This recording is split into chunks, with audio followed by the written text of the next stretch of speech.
Bienvenidos al sector primario, la apuesta de Telemotril por el mundo de la agricultura, la ganadería y la pesca. Tres temas muy interesantes son los que hemos preparado para esta semana. En primer lugar, hablaremos sobre la cuarta edición de ese congreso de la cooperativa La Palma Agricultura con Propósito, dedicada en esta ocasión a los tropicales. También hablaremos de la jornada técnica Horizonte Agro, organizada por la empresa Semilleros Saliplan, que también se desarrollará en tan solo unas horas. Y en nuestra parte de nutrición os contaremos cómo mitigar los efectos de la menopausia a través de la alimentación. Será como siempre aquí en Sector Primario en Telemotril.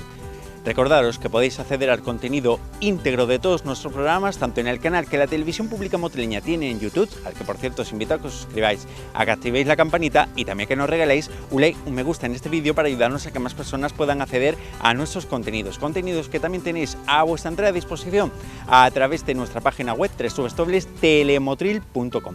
Entramos en materia y lo vamos a hacer, como os comentaba hace tan solo unos segundos, hablando de ese congreso, de esa cuarta edición del Congreso Agricultura con Propósito de la cooperativa La Palma, dedicado en esta ocasión a los tropicales. Familia, color, sabores, texturas, temporada. El producto de cercanía siempre tiene que estar en nuestra mesa, así que siempre que puedas, apuesta por el producto de cercanía.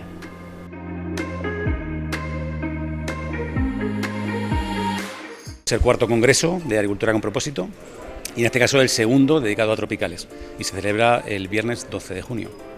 ¿Qué temas se van a abordar? Pues mira, está dividido en básicamente en tres grupos temáticos. El primero sería técnica de cultivo propiamente dicha, que hablaría un poquito de cultivo biológico de mango y cultivo de mango en invernadero, y otra parte dedicada a poda de pitaya y fruta de la pasión. Eso, como digo, sería el primer bloque, digamos, un poco más enfocado a técnicas de cultivo. Luego había otro bloque más un poco de técnicas, digamos, de innovación, en el que vendría un experto para hablarnos de técnicas de riego, en este caso centrado más en aguacate, riego de precisión con sensorística. Y otra segunda parte dentro de este bloque de nuevas tecnologías, que estará centrada en el uso de drones, ¿vale? Viene el gerente de una empresa que se dedica, Ibérica Drone, una empresa que se dedica al uso de drones en agricultura. Y la tercera parte, que te decía, por áreas temáticas, por dividir en áreas temáticas, esa tercera parte estaría dedicada un poco a mercados. Entonces viene una experta de Kantar, una empresa líder a nivel europeo en el ámbito de marketing y de estudios de mercado, para hablarnos justamente de aguacate y mango, y luego también el director general de Intertropic a nivel de España de aguacate y mango. Evidentemente, aunque tú no eres el técnico de la empresa, pero seguramente que a toda la gente que te está viendo le ha volado la cabeza cuando has dicho precisamente el tema, ha hablado de los drones en la agricultura.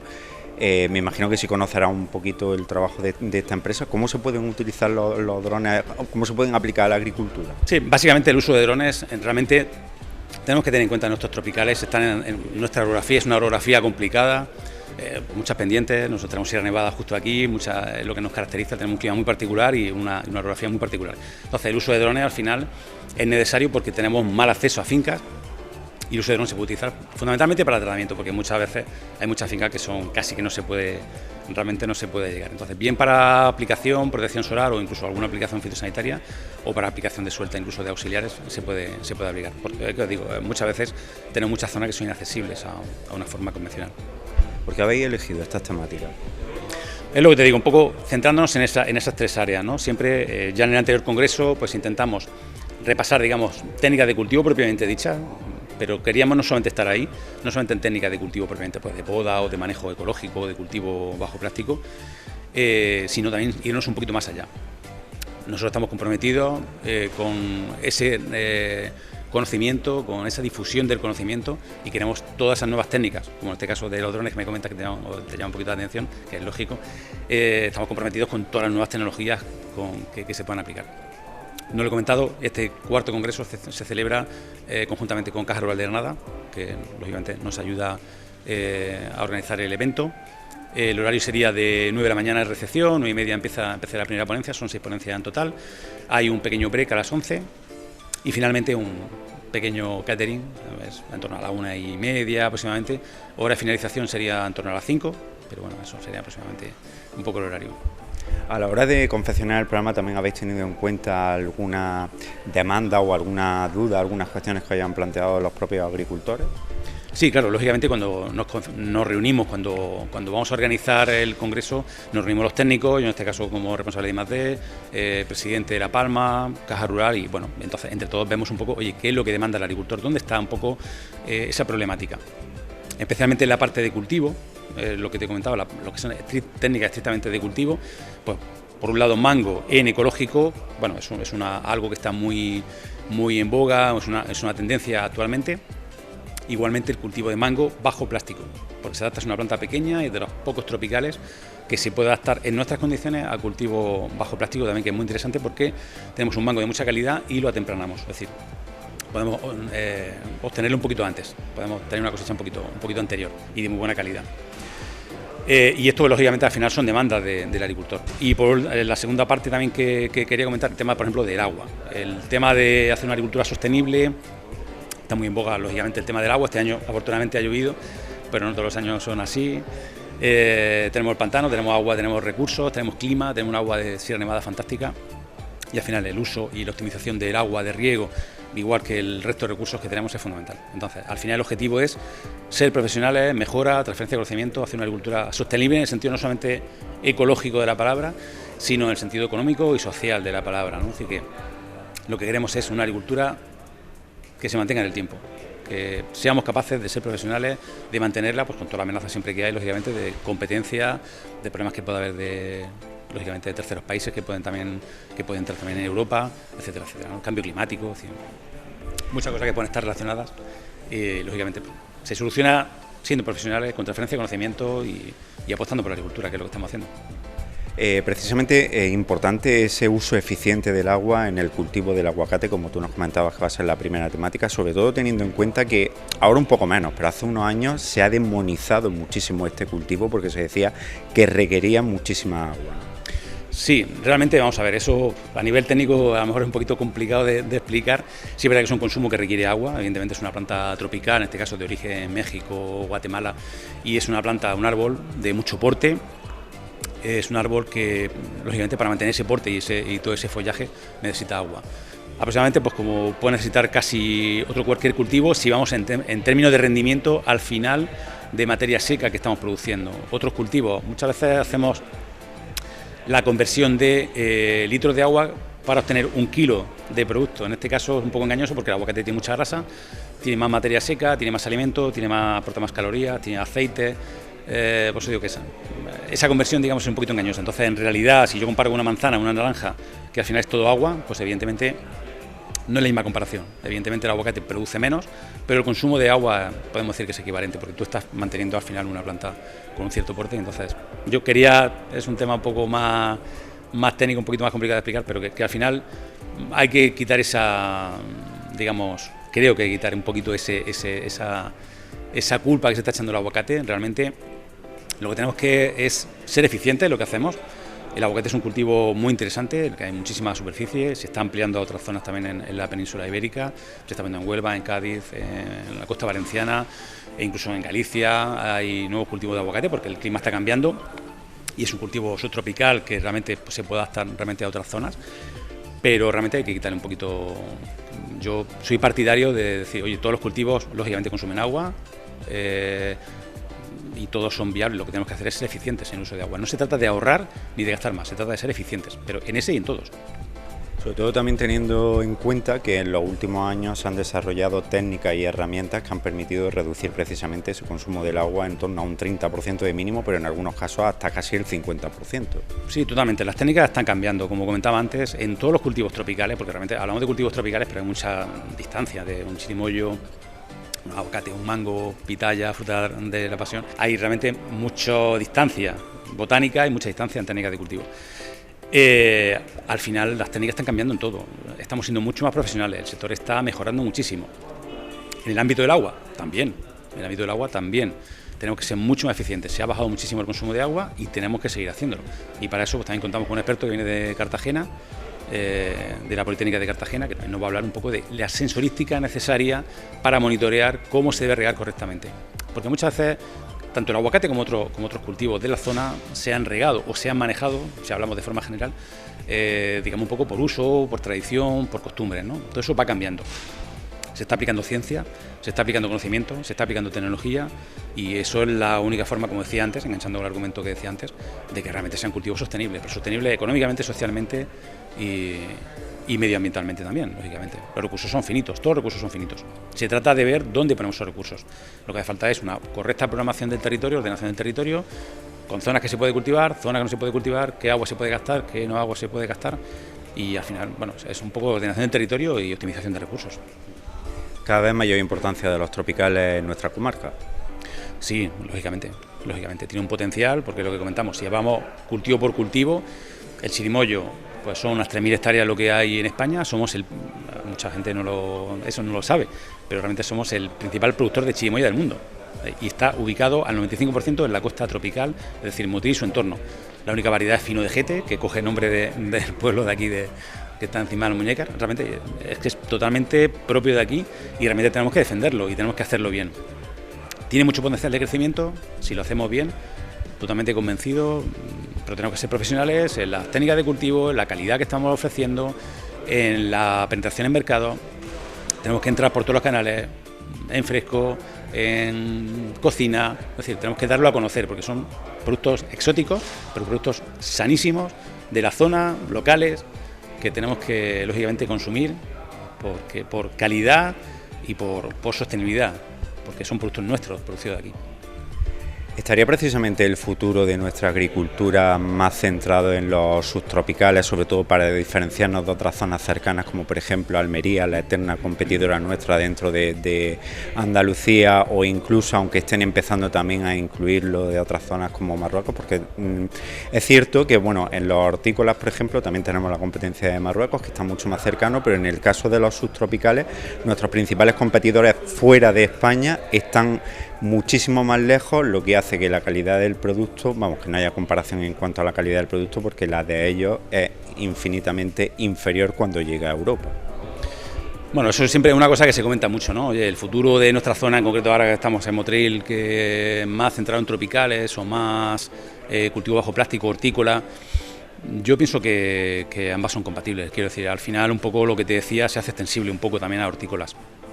Nosotros, bueno, La Palma es conocida fundamentalmente por ser productora de tomate cherry, especialidades, mini verdura en su ámbito, y pensamos que exactamente igual, traslado el mismo mensaje que decía antes, mismo mensaje, es decir, si hacemos las cosas bien, somos profesionales, hacemos una agricultura sostenible, limpia, dirigida hacia el consumidor, respetuosa con el medio ambiente, de calidad, tiene perfectamente futuro con también sus argumentos. Lógicamente, cada país, cada zona tiene su propia argumentación. Nosotros tenemos que utilizar la nuestra, y la nuestra es lo que sabemos hacer. Tenemos más de 50 años de historia de cooperativa y lo que nos ha traído hasta aquí y lo que esperamos que nos traiga otros 50 años es trabajar bien, hacer las cosas bien, pensando en el agricultor. Somos una cooperativa, somos agricultores, los dueños son agricultores, trabajamos para ellos y haciendo las cosas bien, tanto en el ámbito de tropicales como en el ámbito de hortícolas. Creo que es la misma situación. Hay muchísima amenaza, evidentemente, en Marruecos, mano de obra, elevación de insumos, pero bueno, la agricultura al final tiene que adaptarse. Todos tenemos que comer y bueno, al final todos somos consumidores y elegimos, ¿no? Y bueno, se trata de que ofrezcamos lo mejor posible. Calidad, cercanía, lógicamente, y haciendo las cosas bien. Y bueno, y el tiempo dirá si estamos en lo acertado, ¿no? Está haciendo mucho hincapié precisamente en ese hacer las cosas bien. ¿Se están haciendo las cosas bien ahora mismo en cuanto a la agricultura de nuestra comarca? Yo creo que sí, cada vez mejor. Yo creo que sí. En el ámbito de tropicales, que es un poco lo que nos ocupa ahora mismo, clarísimamente. Porque realmente pienso, de tropicales partíamos un poquito más atrás. En invernaderos también, pero estábamos un poquito más avanzados. La tecnología, el conocimiento, esa difusión del conocimiento, ese conocimiento general, digamos, estaba mucho más avanzado en hortícolas y en plástico, bueno, por historia, porque hay muchísimas más empresas implicadas, porque hay mucho más al final envuelto en eso, estaba avanzado, pero en tropical también, en tropical queda a lo mejor un poquito más que hacer, pero se están haciendo las cosas bien y está avanzando en el sentido positivo, seguro. Bajo tu punto de vista y como profesional, ¿qué le falta o qué debería de cambiarse en nuestra agricultura? Bueno, yo pienso que seamos conscientes un poco nosotros. Habitualmente también llevamos agricultores cuando hay ferias, por ejemplo en Madrid o en Berlín, habitualmente llevamos agricultores también para que sean conscientes un poco del entorno. O sea, al final yo creo que todos tenemos que ser un poquito conscientes del entorno. Un poco ahondando lo que decía antes, estamos en un sitio muy particular, un clima muy particular, y eso nos ha permitido, en cierta forma mantener una agricultura relativamente tradicional. Explotaciones pequeñas, que eso no ocurre en casi ninguna parte del mundo. En casi todas partes del mundo las empresas pequeñas se han ido transformando hacia empresas más grandes, hacia empresas, digamos, ¿no? No, esto es una estructura familiar. Y bueno, aquí por nuestro clima, pues digamos, realmente tenemos en la costa tropical tiene un clima excepcional y unas condiciones excepcionales y nos hemos podido permitir un poquito eso. Pero bueno, que sea un poco la evolución. Y el agricultor lo que tiene que ser consciente tiene que ser empresario, tiene que saber lo que hay alrededor y conocer todas esas amenazas y transformarlas en oportunidades. Y eso yo creo que es el punto en el que estamos. Alberto, ya para finalizar, cualquier persona que te esté viendo y que esté interesada en participar en este congreso, ¿está todavía a tiempo? ¿Cómo debe hacerlo? Sí, la página es agriculturaconpropósito.com, simplemente inscribirse, y es el viernes 12 de junio. Recepción sería a partir de las 9 y a partir de las 9:25, 9:30 empezaría la primera ponencia. Y resumiendo, bueno, son 6 ponencias, hay una pequeña parada en el centro y luego termina con un pequeño catering. Y es totalmente abierto a cualquier persona que esté interesada, agricultor, profesional, perfectamente abierta. Siempre tradicionalmente son en torno a 200 personas, así que hay un salón de actos habilitado, sin problema, hay espacio. Y luego el catering se realiza en un invernadero de cristal que tenemos acondicionado para la ocasión. Yo creo que van a estar muy a gusto, con lo cual animo a toda la persona que esté interesada, involucrada o simplemente interesada, pues que se pase por ahí. Última reflexión, si me permites. Bueno, que la agricultura, como el otro día también decía, hemos sido siempre un poco el patito feo, hemos tenido un poco, hemos dicho somos agricultores con boca pequeña a lo mejor, pero que nos tenemos que sentir orgullosos de lo que hacemos las cosas bien, evidentemente tenemos que mejorar como en todos los ámbitos, pero tenemos que sentirnos orgullosos de lo que hacemos y, como repito, haciendo las cosas bien, es una profesión perfectamente honesta, perfectamente válida, nos dedicamos a alimentar a la población y por ello tenemos que poner en valor lo que hacemos. Además, una profesión cada vez más cualificada, es decir, cada vez el agricultor se implica más precisamente pues para hacer lo que tú comentabas antes, ¿no? Para hacer que su cultivo sea más respetuoso con el medio ambiente, que al final el producto que obtiene sea de mayor calidad y de mayores garantías también sanitarias para quien lo consume, ¿no? Y también evidentemente pues para conseguir un mayor rendimiento de ese cultivo. Totalmente. El agricultor cada vez no es el agricultor tradicional que conocíamos, cada vez es más empresario, cada vez su invernadero es una empresa y lo que ofrece pues tiene que estar comprometido y está comprometido con la garantía de ser respetuoso para los trabajadores que tiene, ser respetuoso con el medio ambiente, ser respetuoso con el alimento que está produciendo para el consumo final, y nosotros eso lo tenemos claro desde hace muchísimo tiempo. Disfruta de mis pimientos en tus comidas, en cualquier época del año. Son de máxima calidad y garantía. Consume producto nacional, consume producto de cercanía.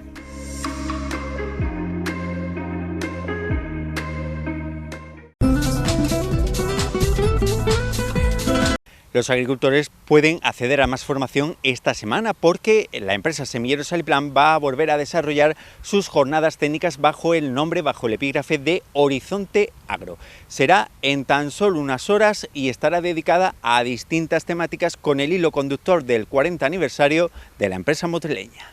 Retomamos este año después de una parada desde el año del COVID que nos hizo frenar en seco sobre la organización de estas jornadas, y este año el hilo conductor o el motivo principal es el 40 aniversario de Semilleros Aliplan. Esto nos hace que en lugar de tomar como referencia un tema en concreto, pues tengamos una diversidad de temas a lo largo de la mañana. Empezaremos hablando sobre los retos fitosanitarios y las medidas preventivas y sanitarias que se toman en los semilleros.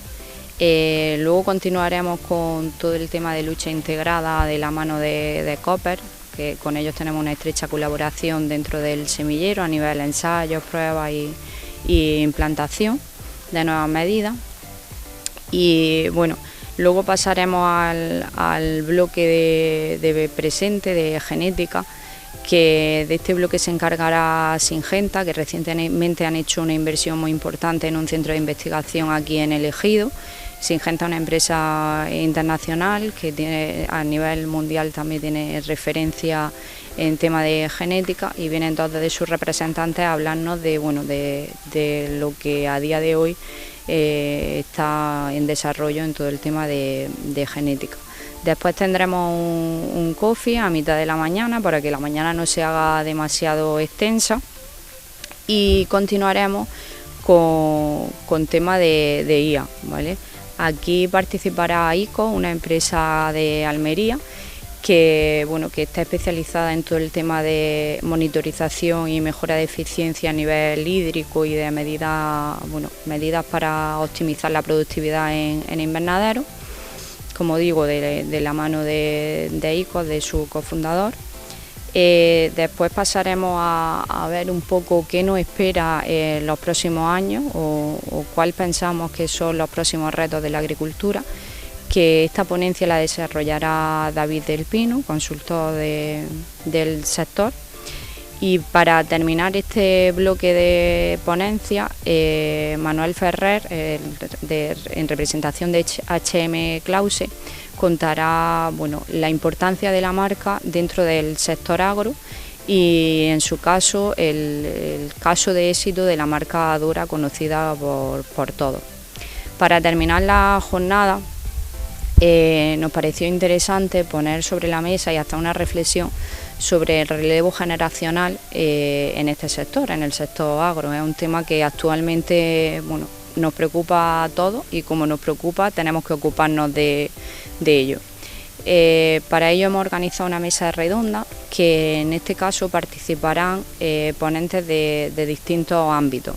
Por una parte participará un responsable de formación de la IFA El Soto, que dará su visión desde la perspectiva institución formadora para ver cómo están abordando este relevo generacional en el sector agro.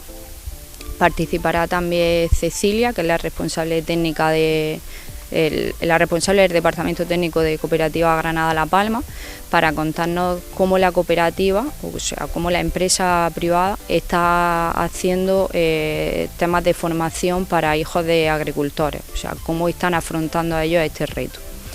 Y ahí formará también parte de la mesa como principales ponentes casi, para contar su experiencia en primera persona, dos agricultores que forman parte de segunda generación y que ya están al frente de explotaciones agrícolas que antes pertenecían a sus padres en este caso. Y eso será la mesa redonda que dará cierre a la jornada. Me quedo con esto último. ¿Por qué crees tú que hay tanto problema con ese relevo generacional? ¿Por qué crees tú que las nuevas generaciones no quieren dedicarse al campo? No es que no quieran, es que a veces creo que falta información sobre lo que representa este sector y lo que puede dar este sector. Entonces, sí es verdad que antiguamente este sector no se veía del todo atractivo, pero eso es lo que tenemos que hacer entre todas las partes que conformamos actualmente el sector. Dar información, dar formación y hacer atractivo este sector, porque al fin y al cabo es un sector mar, pero es un sector muy importante en nuestra zona y es un motor que desarrolla la economía actualmente de la zona. Entonces, como digo, lo que tenemos que poner todo el hincapié y todo el esfuerzo, todas las partes de la cadena, instituciones, empresa privada, agricultores, es contar la experiencia, dar la información y la formación y hacer este sector atractivo. Cuéntanos un poco por qué habéis elegido estos temas, porque son cuestiones que os plantean los propios agricultores, porque creéis que son temas de actualidad, que pueden solucionar precisamente, que pueden hacer más fácil la vida a los agricultores. Pues sí, efectivamente, al final el objetivo de la jornada siempre es buscar temas de interés, temas que falte información sobre el tema o formación o que sean novedad en ese momento dentro del sector agro, para un poco anticiparnos a lo que debemos prepararnos. Cuando nos sentamos el equipo y yo a desarrollar los temas de la jornada, como sabéis, anteriormente todas las jornadas pues elegíamos un cultivo o un tema y todas las ponencias desarrollaban sobre ese cultivo o ese tema. Hemos hecho la jornada del tomate cherry, del pepino holandés, del tema de las certificaciones de calidad.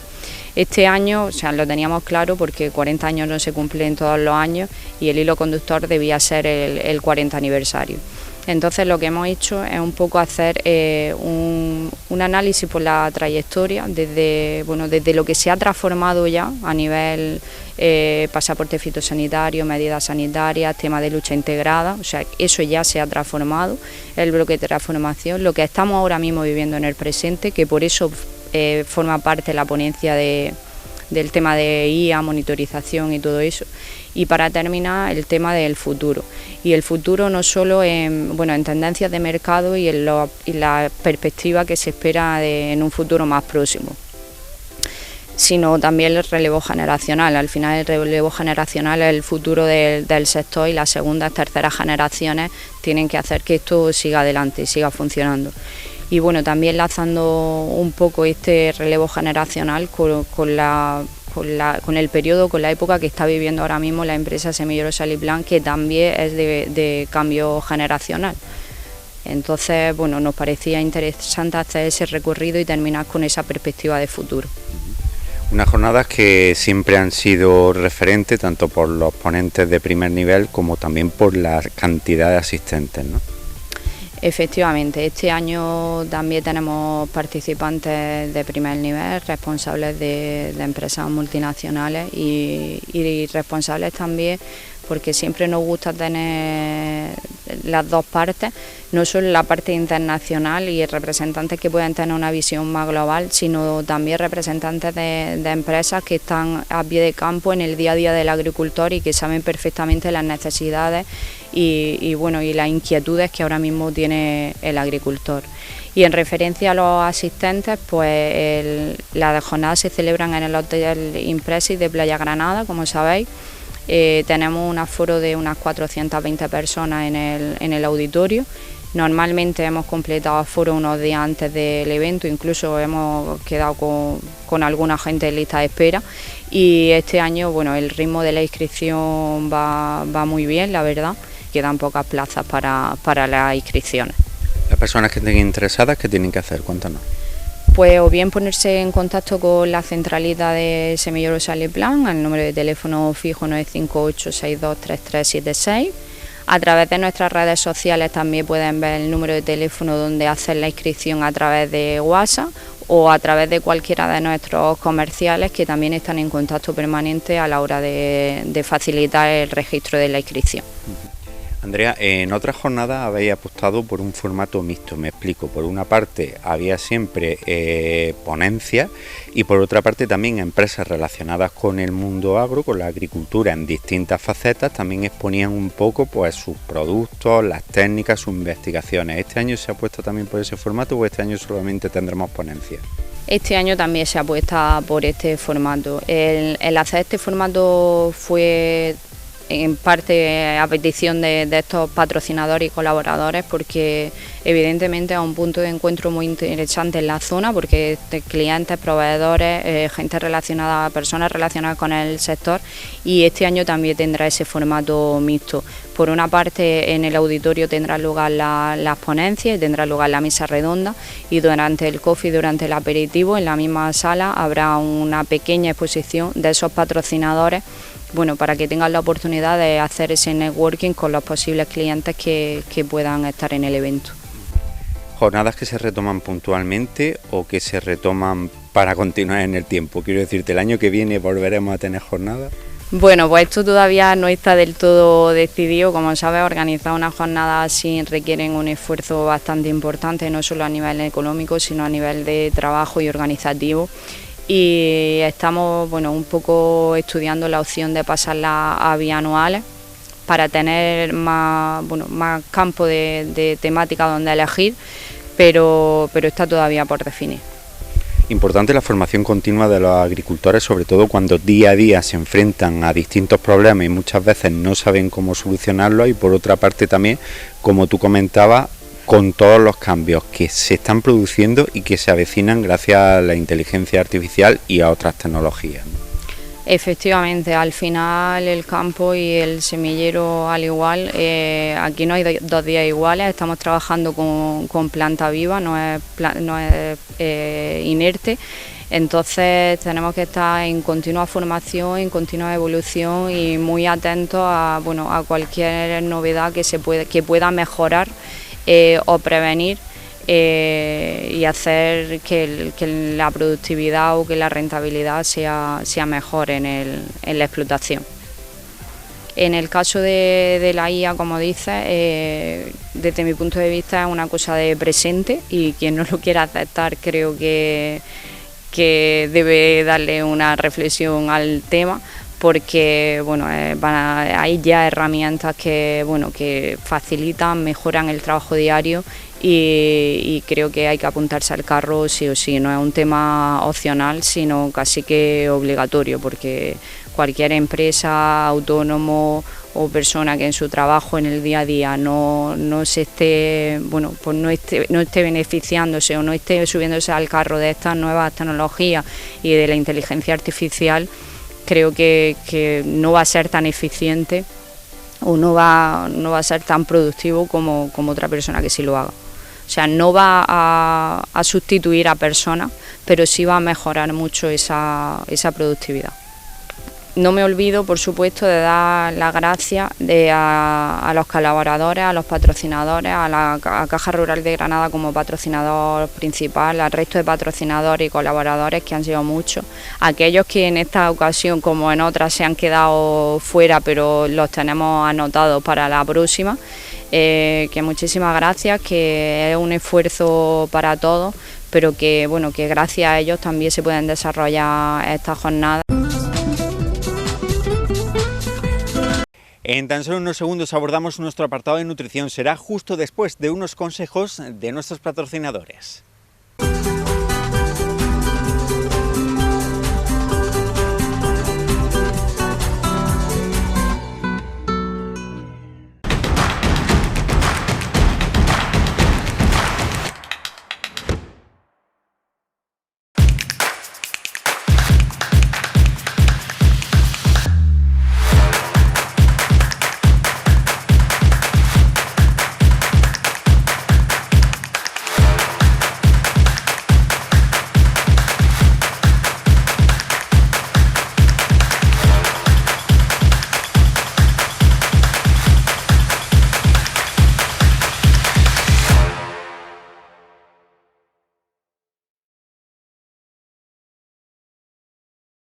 Natalia, Fernando, Irene o Juan son mucho más que asesores de banca privada y personal en Caja Rural Granada. Conocen de cerca a sus clientes, sus intereses, preocupaciones, proyectos, ilusiones, y ellos les confían con toda tranquilidad la gestión de su patrimonio. Porque solo así, trabajando codo con codo, podrán asesorarles en cada decisión y escoger siempre el mejor camino para sus inversiones. Banca privada y personal de Caja Rural Granada. Codo con codo para gestionar tu patrimonio.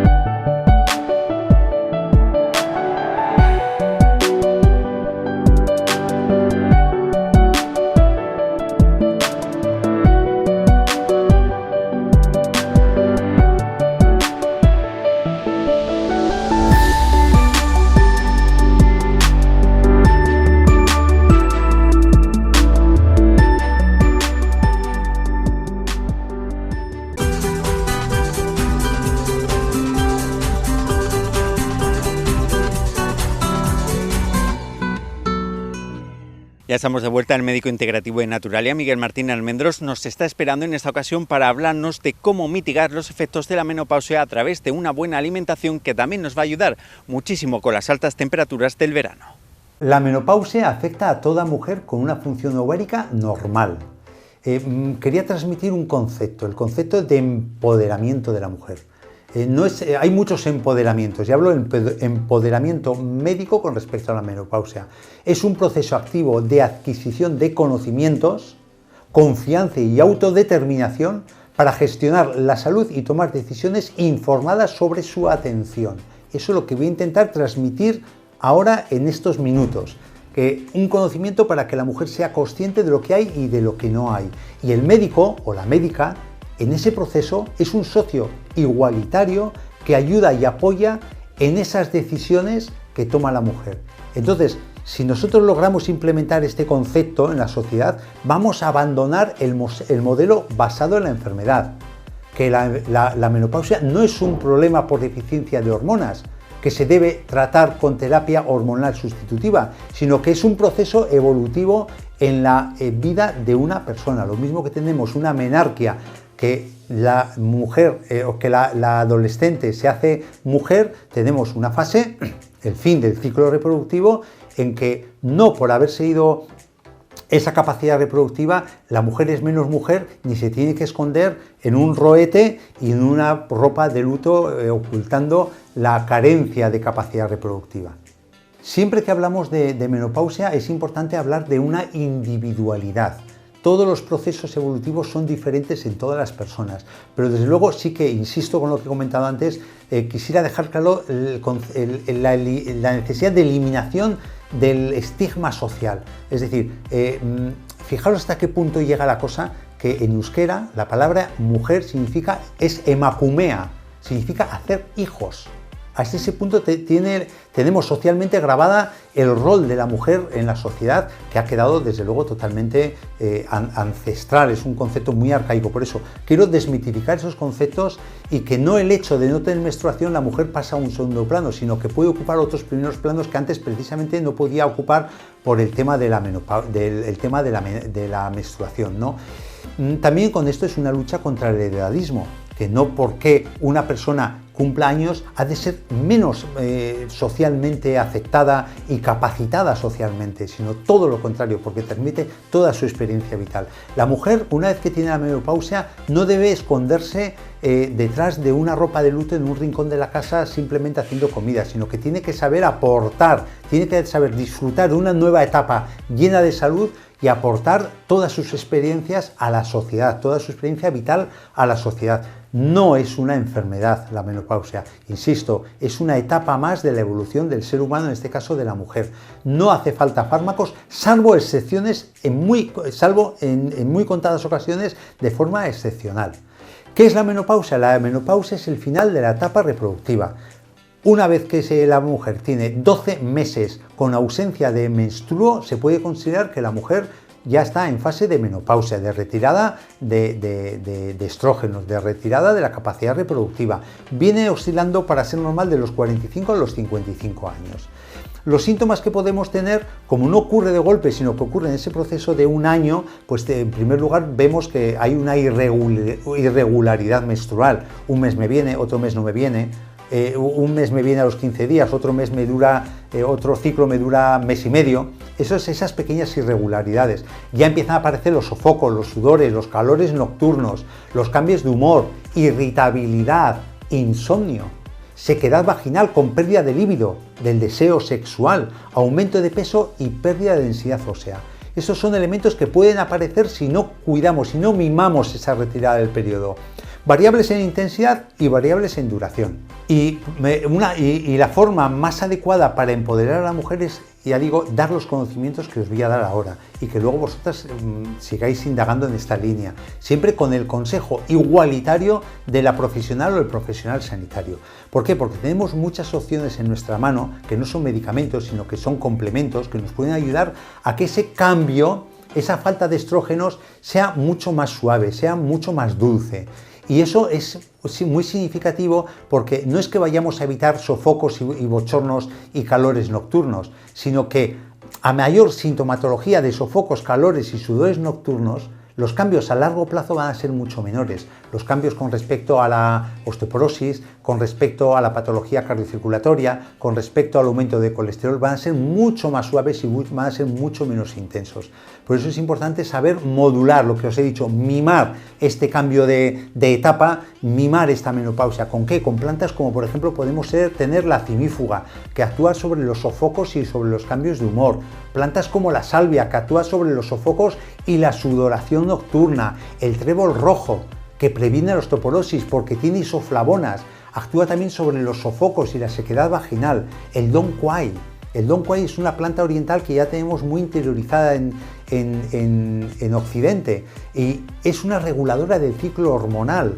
¿Qué sentido tiene una menopausia? Pues en esa fase perimenopáusica, cuando aún no se ha ido el ciclo del todo, hace que sea mucho más suave esa retirada del periodo, alivia los calambres menstruales, los síntomas vasomotores, la tensión del pecho en las chicas cuando vienen estos cambios tan bruscos en la fase perimenopáusica.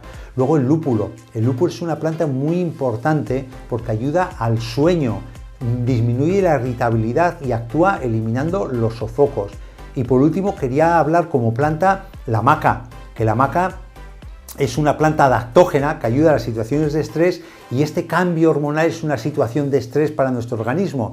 Disminuye la fatiga, mejora la libido, mejora el humor y regula el eje hormonal cuando aún estamos en la fase perimenopáusica. Estas 5 plantas pueden ayudarnos mucho a que ese cambio sea más dulce, sea más suave y sea menos abrupto a corto y a largo plazo. Y he dejado para el final 2 cosas muy importantes.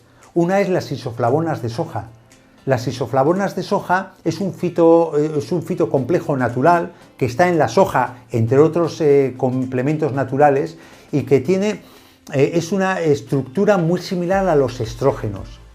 Y las isoflavonas de soja tienen una acción un poquito más débil que los estrógenos realmente, pero la verdad es que modulan, imitan a esos estrógenos, disminuyendo el estrés, disminuyendo los sofocos, estimulando la protección ósea, el apoyo a la protección cardiocirculatoria y sobre todo el perfil lipídico. Bajan el colesterol que tan temido es cuando se retira la menopausia, cuando se retira el periodo.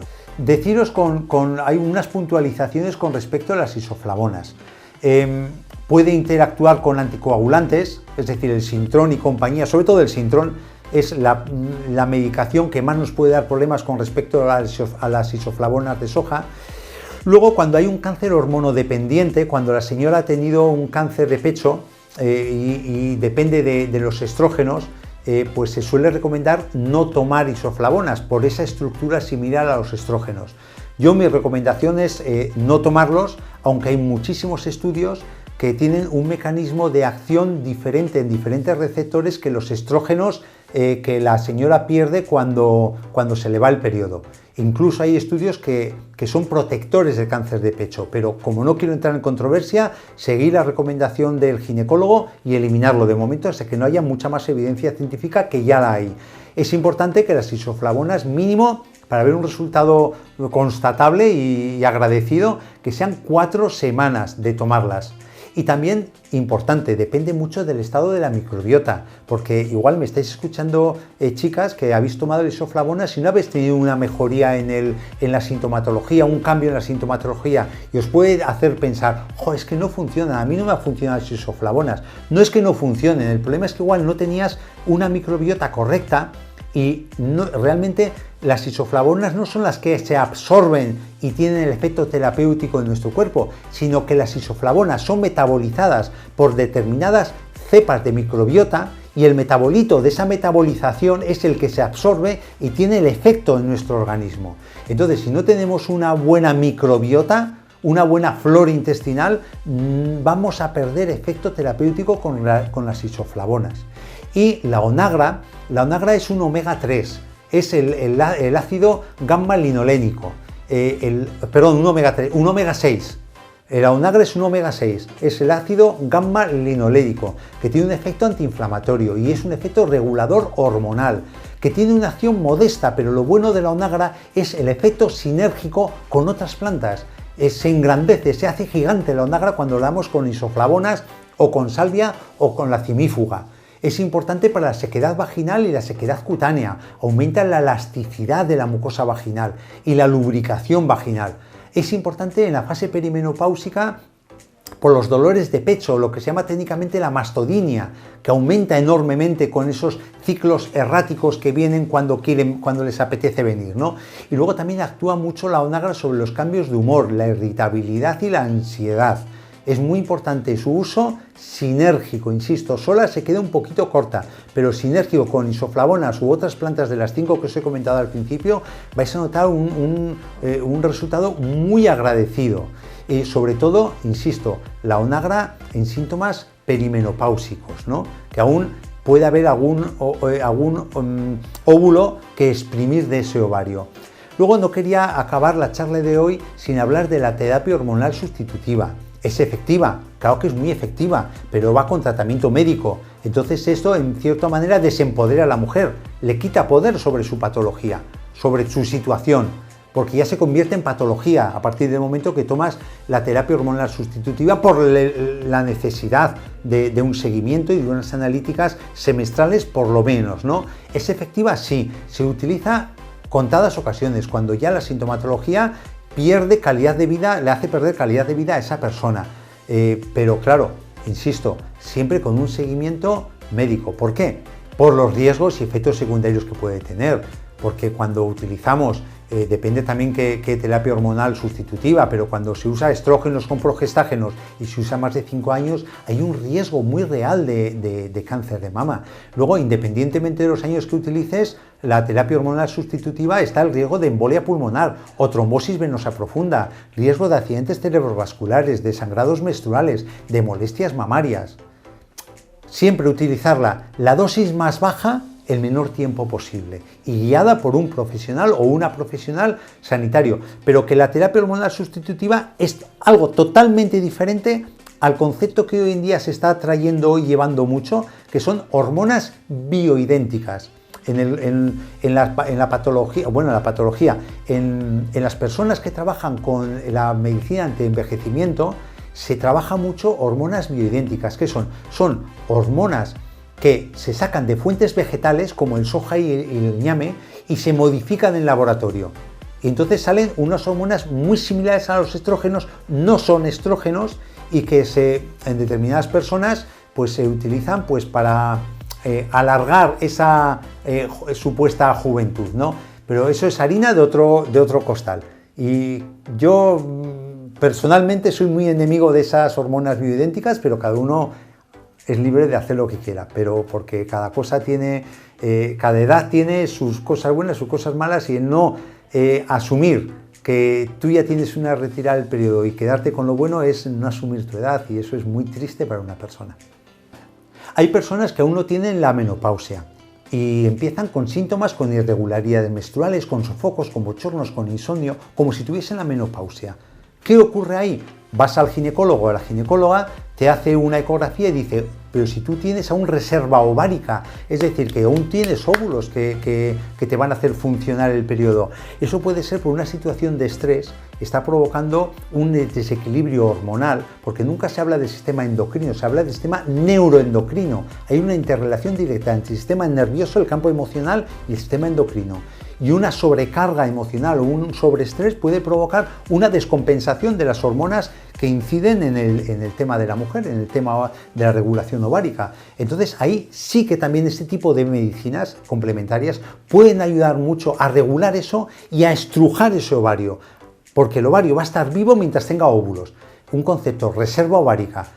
Mientras haya óvulos en el ovario, ese ovario puede funcionar. Y como médicos debemos intentar que funcione. ¿Por qué? Porque nos va a mantener un nivel de estrógenos adecuado y a la mujer es lo que protege frente a la patología degenerativa.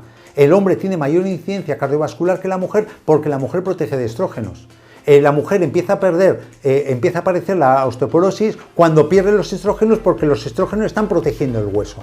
Entonces, cuando tengáis esa irregularidad, siempre valorar la reserva ovárica. Como haya reserva ovárica, tratamiento natural y exprimir el ovario, que agote todos los óvulos. Es muy sencillo hacerlo con medicina complementaria. A través de la alimentación se puede ayudar mucho a la mujer menopáusica para mitigar esa sintomatología. Os voy a poner un ejemplo. Japón. En Japón el concepto de menopausia prácticamente no existe.